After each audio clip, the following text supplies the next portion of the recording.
अभी हाल ही में नेटफ्लिक्स पर एक फिल्म रिलीज हुई, नाम है लीव द वर्ल्ड बिहाइंड। आजकल अच्छी फिल्में बहुत कम बन रही है और ये उन अच्छी फिल्मों में से एक है।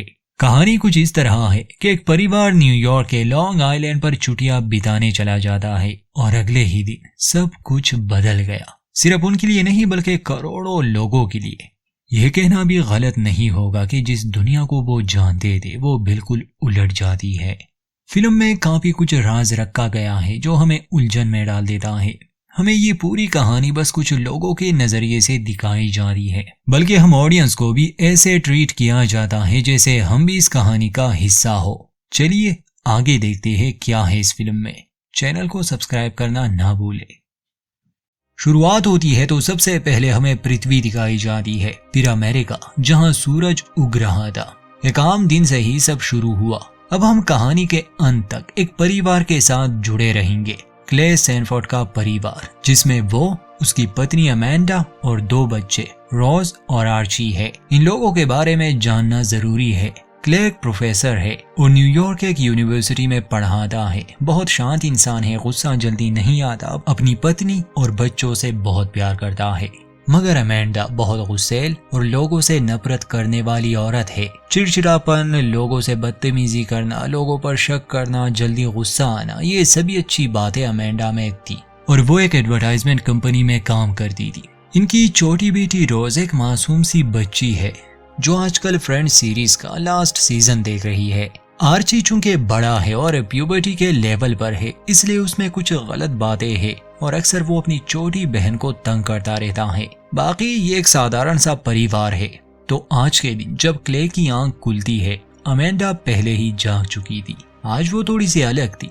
क्ले से कहती है कि आज सुबह जब मैं जागी, खिड़की से बाहर देखा लोगों को, तो मेरे मन में ख्याल आया क्यों ना हम कहीं छुट्टी पर चले जाए। इसलिए मैंने लॉन्ग आइलैंड पर एक घर बुक किया है, हम वहीं जाने वाले हैं। और तुम्हें इसलिए नहीं बताया कि अगर मैं बुकिंग करूं तो तुम मुझे मना नहीं कर सकोगे। बेचारा क्ले क्या कहता, वो मान जाता है। अमेंडा बच्चों को तैयार करती है और अगले सीन में हम इस परिवार को अपनी गाड़ी में देखते हैं जो लॉन्ग आइलैंड की तरफ जा रहे थे। ये सभी काफी खुश थे। कुछ घंटे बाद ये उस घर में पहुंच जाते हैं जो अमेंडा ने ऑनलाइन बुक किया था। घर काफी शानदार था, इन्हें पसंद आता है। वहाँ एक पूल भी था, इसलिए बच्चे तो सीधा पूल में ही चले जाते हैं। क्ले गाड़ी से सामान ले आता है और अमेंडा कहती है कि मुझे मार्केट जाना है ताकि खाने पीने का सामान ले आऊं। अमेंडा खुशी खुशी मार्केट जाती है, अपनी जरूरत का सारा सामान ले आती है। पार्किंग लॉट में जब वो अपनी गाड़ी में सामान रख रही थी तो वो एक आदमी को देखती है जिसने बहुत सारा पानी और खाने का सामान खरीदा था। ये बहुत ज्यादा था किसी एक परिवार के लिए, मानो जैसे दुनिया का अंत होने वाला हो और वो इसके लिए खुद को तैयार कर रहा है। खैर अमेंडा को भी थोड़ा अजीब लगता है और हमें भी, मगर वो उससे बात नहीं करती और वापस घर आती है। क्ले स्मोकिंग करता था मगर अमेंडा जैसी पत्नी के डर से बेचारे ने स्मोकिंग ही छोड़ दी थी। अब ये छुट्टियां थी तो अमेंडा खुद ही उसे सिगरेट का एक पैकेट देती है कि तुम यहाँ स्मोक कर सकते हो मगर बच्चों के सामने नहीं। दोनों एक दूसरे के साथ अच्छा समय बिताते हैं और फिर तैयारी करने के बाद ये लोग बीच पर चले गए। ये वहाँ शांति के साथ अपना समय बिताते हैं, मगर जब बीच पर ये आए इन्होंने समुद्र में एक जहाज देखा। इन्हें लगा ये अपना रास्ता बदल लेगा। क्ले का कहना था कि मैंने सुना है यहाँ काफी बंदरगाह है। 1-2 घंटे बाद भी वो शिप वहाँ थी, बल्कि वो नजदीक आ चुकी थी। छोटी रोज तो बस उसे देखे जा रही थी, उसे कुछ ठीक नहीं लग रहा था। और फिर कुछ देर बाद वो कार्गो शिप इतनी नजदीक आ जाती है कि अमेंडा क्ले को जगाती है, कहती है कि कुछ गड़बड़ है। वो शिप रुकने का नाम ही नहीं ले रही थी। क्ले सबको वहां से भागने के लिए कहता है। बीच पर हंगामा मच गया। वो जहाज बीच पर ही रुक जाता है, मानो जैसे कोई उसे कंट्रोल कर ही नहीं रहा। इस अजीब से हादसे के बाद बीच को खाली कर दिया गया। क्ले वहां के एक गार्ड से इस बारे में पूछता है तो जवाब में वो कहता है कि शायद नेविगेशन सिस्टम में कोई खराबी आई होगी। ऐसे और भी जहाजों के साथ हुआ है। ये लोग सीधा घर आते हैं। आते ही इन्हें पता चला कि इंटरनेट भी काम नहीं कर रहा। क्ले ने टीवी भी चेक किया, उस पर भी कोई चैनल नहीं आ रहा था। ये ऑनलाइन अपने लिए खाना नहीं मंगवा सकते थे, इसलिए शाम को बर्गर पर ही गुजारा कर लेते हैं। रात को जब बच्चे सो गए, अमेंडा और क्ले नीचे ड्रिंक कर रहे थे। दरवाजे पर दस्तक होती है।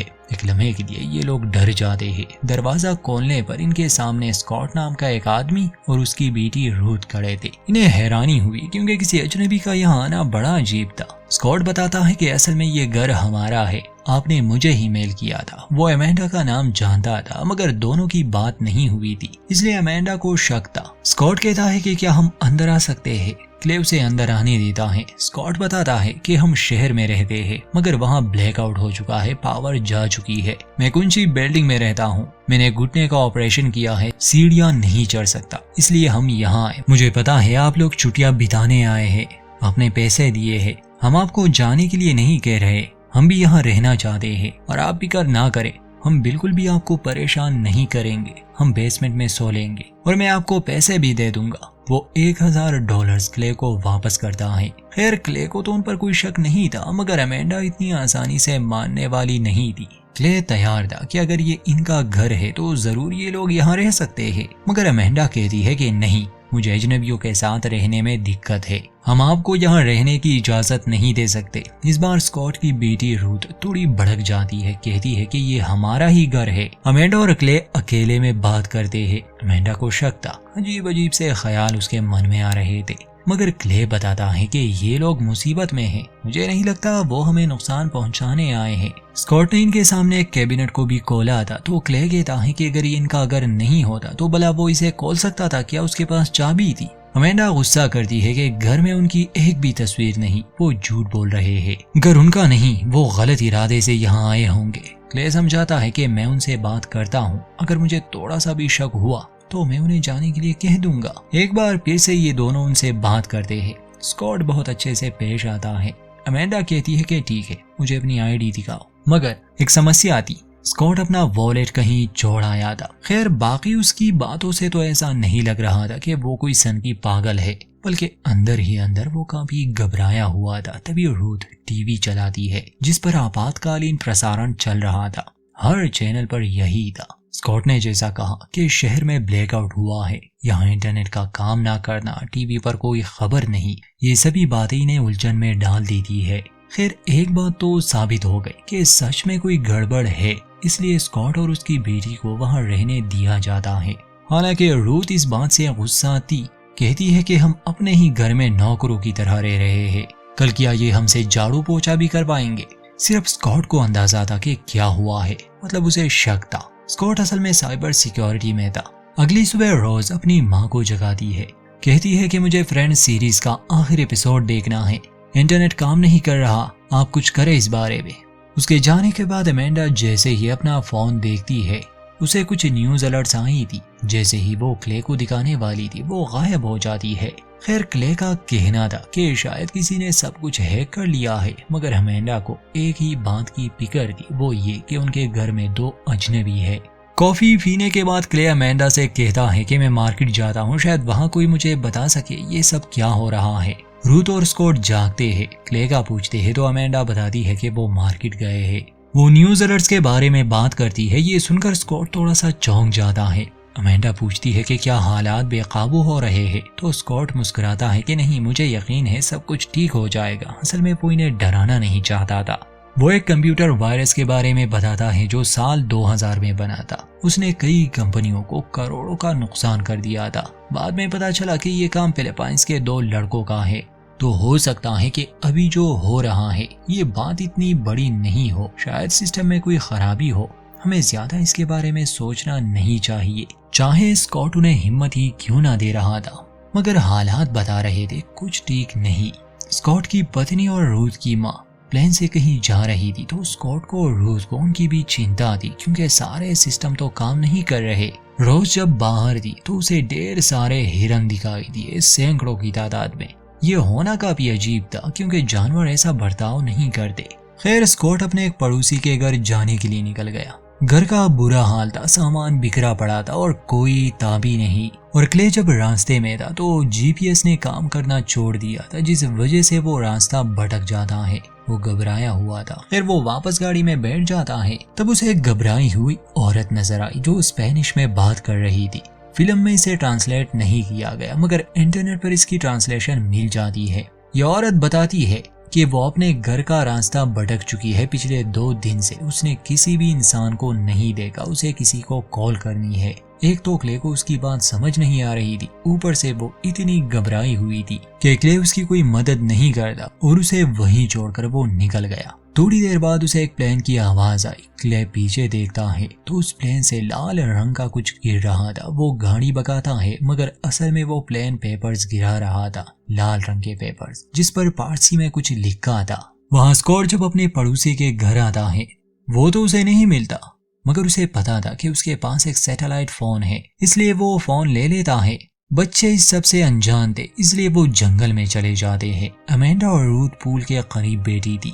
बच्चों को जंगल में केबिन नजर आया। दोनों अंदर जाते हैं। रोज अपने भाई को वो बात बताती है जब उसने बहुत सारे हिरन देखे थे, मगर उसका भाई इन बातों को सीरियस नहीं लेता, बल्कि उसे डराने के लिए वो एक कहानी सुनाता है।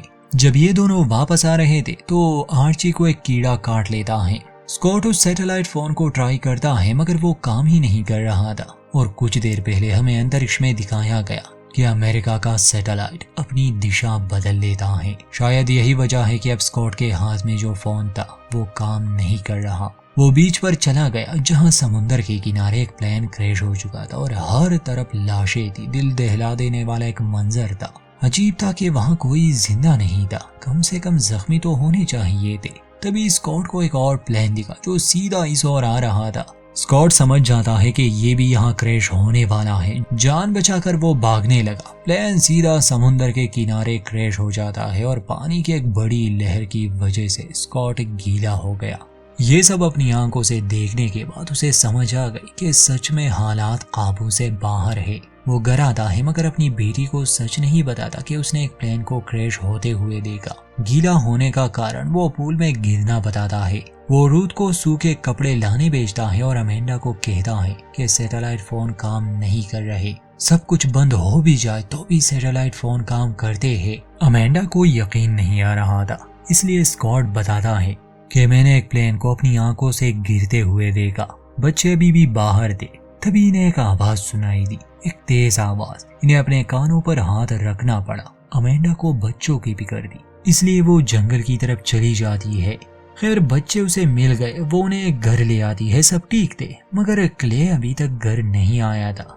आर्ची का कहना था कि पता नहीं वो आवाज किस चीज की थी, पर मैंने कान सही से बंद नहीं किए थे और अब मुझे काफी अजीब लग रहा है।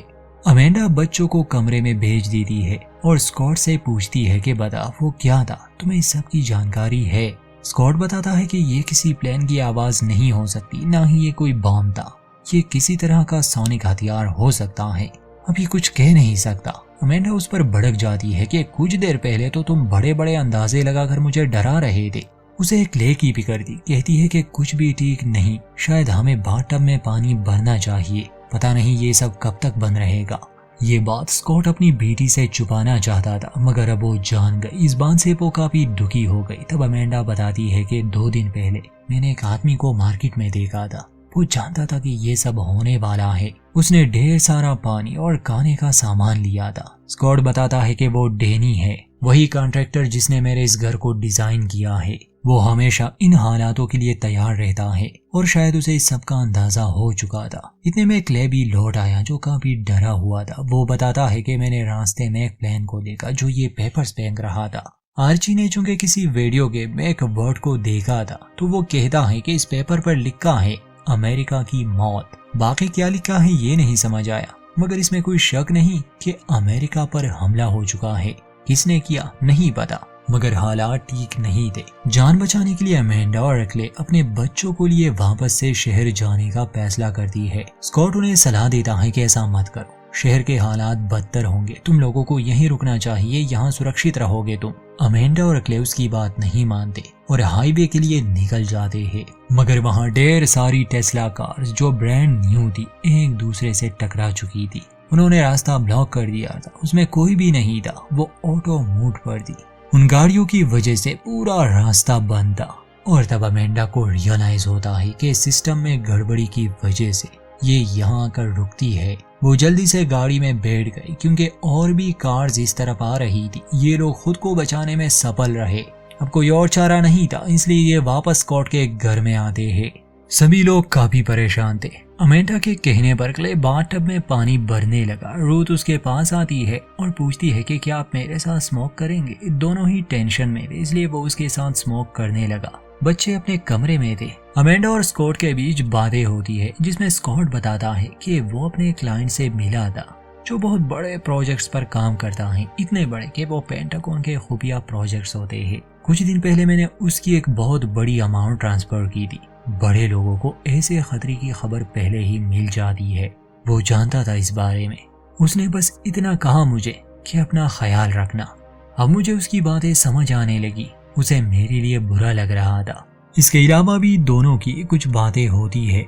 फिर गम बुलाने के लिए ये म्यूजिक लगाते हैं और डांस करते हैं। घर के लॉन में रूथ और क्ले बेटे इस हालात को लेकर बात कर रहे थे। क्ले बताता है कि एक बात हमने तुम लोगों से छुपाई थी, वो ये कि जब हम बीच पर गए थे वहाँ एक समुद्री जहाज आकर रुक गया। वो बेकाबू हो चुका था। इतने में इन्हें एक आवाज सुनाई दी। ये पूल में जाते हैं तो वहाँ ढेर सारे फ्लेमेंगोज आए थे। एक और अजीब सी घटना, वहाँ घर में अमेंडा स्कॉट को गले से लगाती है और हौसला देती है कि तुम जल्द ही अपनी पत्नी से मिलोगे। और थोड़ी ही देर में फिर से वो आवाज, जिससे ये सभी सर पकड़कर बैठ जाते हैं।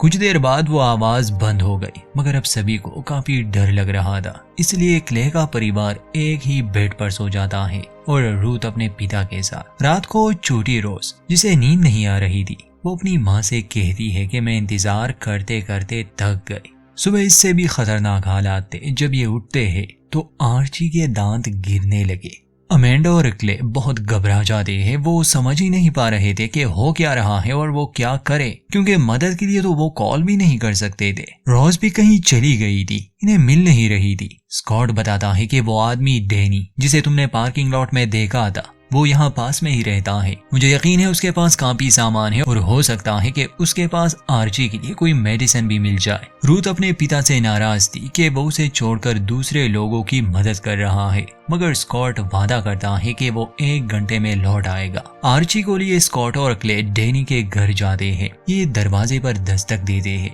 डैनी के हाथ में गन थी। वो इन दोनों से कहता है कि वहाँ दूर अपनी गाड़ी के साथ खड़े रहो, फिर बात करेंगे। स्कॉट हैरान था क्योंकि डैनी उसका दोस्त हुआ करता था और अब वो पूरी तरह से बदल चुका था, मानो जैसे जिंदा रहने की एक जंग शुरू हो चुकी हो। स्कॉट उनसे मदद मांगता है। क्ले बताता है कि मेरे बेटे को कुछ हो गया है, वो उल्टियां कर रहा है और उसके दांत गिर रहे हैं। डैनी बताता है कि दांत गिरना कोई बड़ी बात नहीं है, ये और भी जगहों पर हो चुका है। ये तेज आवाज जो बार बार सुनाई देती है, ये सीधा दिमाग पर असर करती है। मैं तुम्हारी कोई मदद नहीं कर सकता, चलो जाओ यहाँ से। बल्कि मैं तो हैरान हूँ कि तुम लोग अपने घरों से कैसे निकले। स्कॉट पूछता है कि ये तुम कैसी बातें कर रहे हो, हम दोस्त हैं।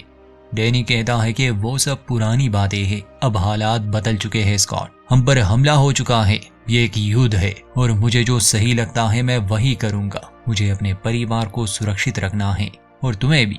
क्ले कहता है कि भला हम कहाँ जाए, कौन हमारी मदद करे। स्कॉट और डैनी में बहस छिड़ जाती है। दोनों एक दूसरे पर बंदूक तान देते हैं, मगर क्ले उनके बीच आता है, दोनों को समझाता है। डैनी से विनती करता है कि प्लीज हमारी मदद करो, मेरी जगह आप होते तो क्या करते, मैं पैसे देने को भी तैयार हूँ। तो डैनी कहता है कि जब सरकार ही नहीं रहेगी तो पैसों का क्या फायदा। खैर अंत में वो मदद तो करता है। जाने से पहले वो बताता है कि ये काम कोरियंस का है या फिर चाइनीज का। अमेरिका ने इतने सालों में काफी दुश्मन बना लिए और वो सब एक हो गए। क्ले उसे वो पेपर दिखाता है। उनका मानना था कि ये ईरान का काम हो सकता है। जो भी हो, किसी के पास भी सही जानकारी नहीं थी। डैनी बताता है कि फोन्स बंद होने से पहले मेरे दोस्त ने सैन डिएगो में हुए ऐसे ही एक घटना का जिक्र किया था, मगर वहाँ जो पेपर्स गिराए गए थे वो चाइनीज में थे। खैर स्कॉट, क्ले और आर्ची वापस से कार में बैठ जाते हैं। जाने से पहले स्कॉट क्ले से पूछता है कि मुझे बताओ, क्या तुम मेरे साथ हो, मुझे ये जानना है। क्ले पूछता है कि तुम ऐसा क्यों पूछ रहे हो, तो स्कॉट समझाता है कि मुझे शक पहले से ही था कि ऐसा कुछ होगा। आजकल के दौर में अगर किसी देश को खत्म करना हो तो 3 चालों वाला एक दांव खेलना होगा। पहली चाल, किसी भी देश की सरकार को अगर तोड़ना हो तो उन्हें आइसोलेट कर दो, उनके कम्युनिकेशन और ट्रांसपोर्ट को पूरी तरह बंद कर दो, अपने निशाने को लाचार बना के दुनिया से तोड़ दो। और जो हुआ हमने देखा। फिर दूसरी चाल में गुप्त हथियार का इस्तेमाल होगा और गलत जानकारी से उन्हें इतना डराओ कि वो एक दूसरे पर ही शक करने लगे। हर कोई अलग अलग कहानियां बनाने लगेगा, डर का एक माहौल बन जाएगा, यानी उनका निशाना और भी कमजोर हो जाएगा दिमागी तौर पर। वो अपनी रक्षा नहीं कर सकेंगे। जहां पर दुश्मन या हमले की वजह नहीं दिखेगी वहां लोग एक दूसरे के ही दुश्मन बन जाएंगे। अगर ये दो चालें कामयाब हुई तो तीसरी चाल खुद ही एग्जीक्यूट हो जाएगी। क्ले पूछता है कि तीसरी चाल क्या है, तो स्कॉट जवाब देता है कि गृह युद्ध और दुश्मन के लिए युद्ध का अंत, क्योंकि तब सरकारें टूट चुकी होगी, कोई कानून नहीं रहेगा।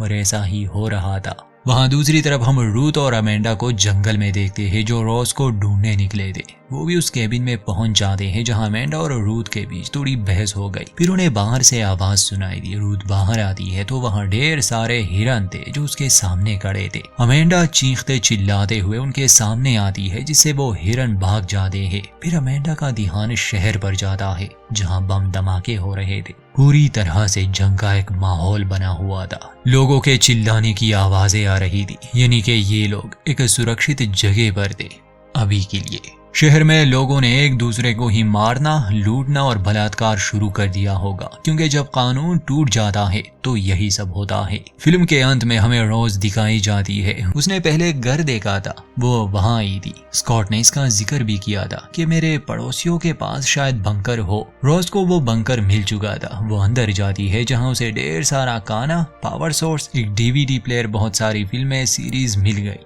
जिसमें फ्रेंड्स सीरीज भी थी। रोज ने आखिरी एपिसोड नहीं देखा था, इसलिए वो आखिरी एपिसोड देखने बैठ जाती है और यहीं पर फिल्म का अंत।